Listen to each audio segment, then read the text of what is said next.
Magandang hapon po sa lahat ng ating mga viewers ngayon at welcome po muli sa aming backyard para sa isa na namang episode.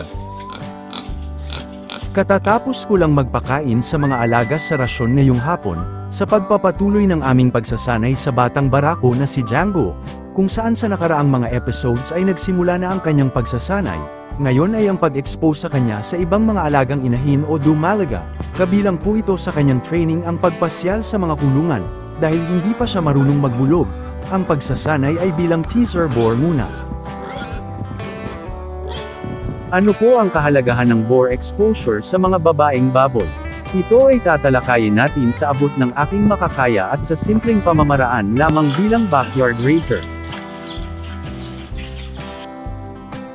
Dinala ko na siya dito sa isang inahin na si Rasa. Kung mapapansin din ng isang gilt ay dumudungaw sa kabilang kulungan na parang na-excite din na may barako. Sa kaalaman po ng lahat, ang inahin na ito ay nanay po ito ni Django. Ang tatay naman niya ay alaga din namin at na-call na 6 months ago. Si Django po ang magiging replacement bore. Ang pagpapalapit namin sa kanya sa inahin ay for discussion purposes only bukod sa pagsasanay ng barako. Kahit mag-mature na ang barako ay hindi po pwedeng ipares silang dalawa dahil mag-ina po sila o ang tinatawag na inbreeding. Ang inbreeding ay ang pagpapalahi gamit ang magkalapit na kamag-anak tulad ng mag-ina, mag-ama, magkapatid at iba pa. Hindi po nirerekomenda ang ganitong estilo ng pagpapalahi dahil sa may negatibong epekto sa kanilang mga anak tulad ng physical deformities, mahina ang kalusugan at marami pang iba. Napabayaan din po kasi namin ang Mama Pig ng halos 2 buwan gawa ng may inaasikaso lang, halos mag 4 months na ay hindi pa nabubulugan, pero nagtataka din kami sa nakalipas na 2 paglalandi ay hindi nag-standing heat.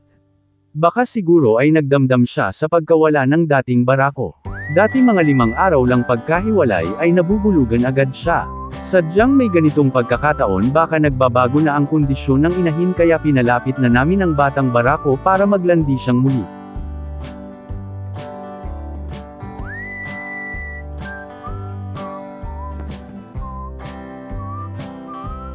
Ang main purpose po ng bore exposure sa mga inahin o dumalaga ay upang maglandi agad at mapabulugan. Kapag may barako o kahit teaser bore ay mas lalo silang ganahan, nabibigyan sila ng pagkakataon na magligawan o may physical contact kahit nose to nose lang, mas nagaganahan ang mga babae at maglandi agad. Kung may mga silent hitters na hindi matukoy ng mga nag-aalaga ay tiyak walang kawala sa barako dahil alam nila kung sino ang naglalandi na maaari nagbulugan.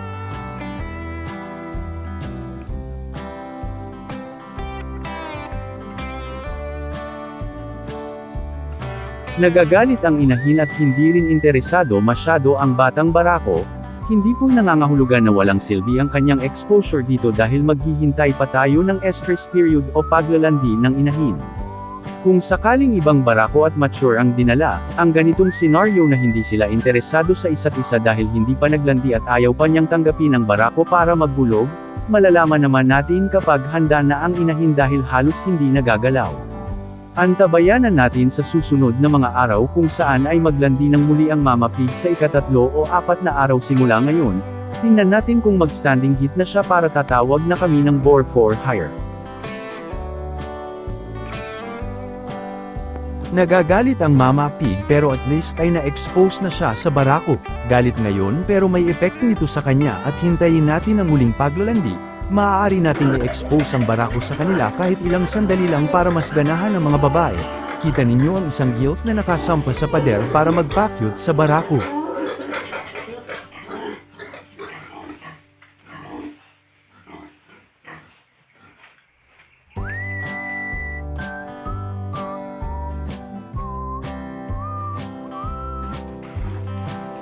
Ibabalik na natin si Django sa kanyang kulungan, tapos na ang pagsasanay niya ngayon at uulitin naman sa mga susunod na araw. Uulitin ko lang po, na ito ay isa sa mga pagsasanay na ginagawa namin sa batang barako na ma-expose sa mga babae. Bilang teaser bore ngayon at taga-bulog pagdating ng maturity age, hanggang sa siya ay matuto, na ito pala ang kanyang papel sa backyard.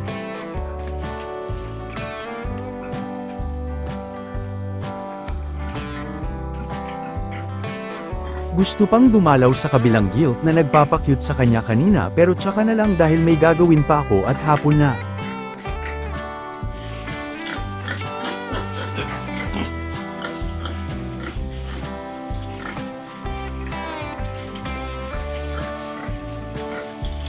Ang inyong natunghayan ay based lamang po sa aming pamamaraan at experiences bilang backyard raiser. Maaaring hindi angkop ang aming pamamaraan sa ibang mga nag-aalaga. Maraming salamat sa panunood at happy farming po mga kaibigan.